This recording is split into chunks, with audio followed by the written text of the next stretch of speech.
thrilled to be here with you. It was very important for me to be here. I wanted to be able to personally welcome you with my open heart into the Society for Humanistic Judaism family. And I hope you got a sense from listening to the other letters that we really are a family and that those offers of help and assistance are genuine. We do reach out to each other and rely on each other and support each other. And I'm just glad to be part of this community, and I'm delighted that you are all part of it as well. I wanted to say just a couple of things about Humanistic Judaism, and to note that there are really two major aspects to Humanistic Judaism. The first is the Judaism piece, of course, and for us, the definition of Judaism is not the religion of the Jewish people, but the cultural and the historical experience of the Jewish people. And so that means that we are truly part of a family, and that the SHJ is an extended part of the Jewish people and the family. You know, most Jews ask a question when they think about whether or not some behavior or some action is serving Jewish needs. And they ask the question, is it good for the Jews? And Sherwin always said, but humanistic Jews ask a different question. We ask, is it true? So, with that, I usually say that is the center of what we're interested in. What is true? So the second part of what we're all about is our humanism. And again, humanism is a philosophy of life. Our values are rooted in humanism. What does humanism tell us? It tells us that we have the ultimate authority over our own lives.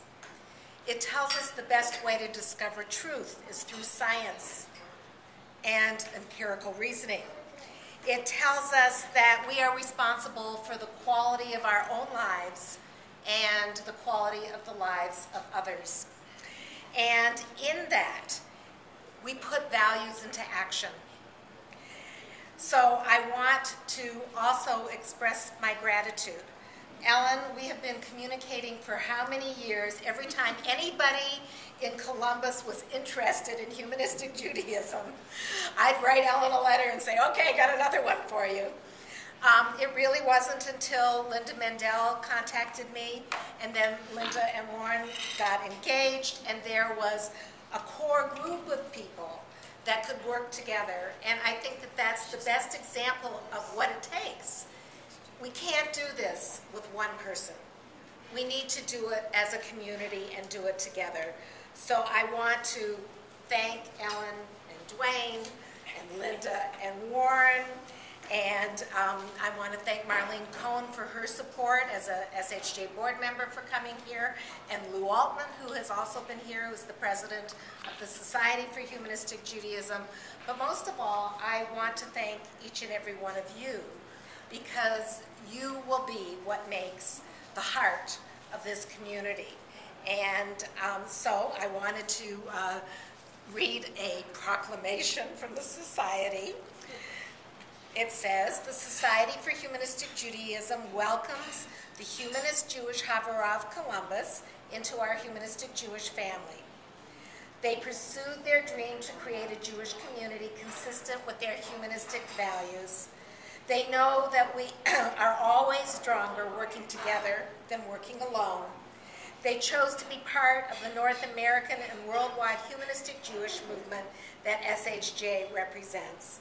And it is signed Lou Altman, President, Bonnie Cousins, Executive Director, and also signed by me. So I'm also the bearer of gifts. This is just the beginning of some of the support material that we provide, and I was hoping that this would be the start of your library. And so we have a lot of stuff electronically, but we also have some things that you can put your hands around. This is our guide to humanistic Judaism, And if you have been a member of the society, then you have already received this.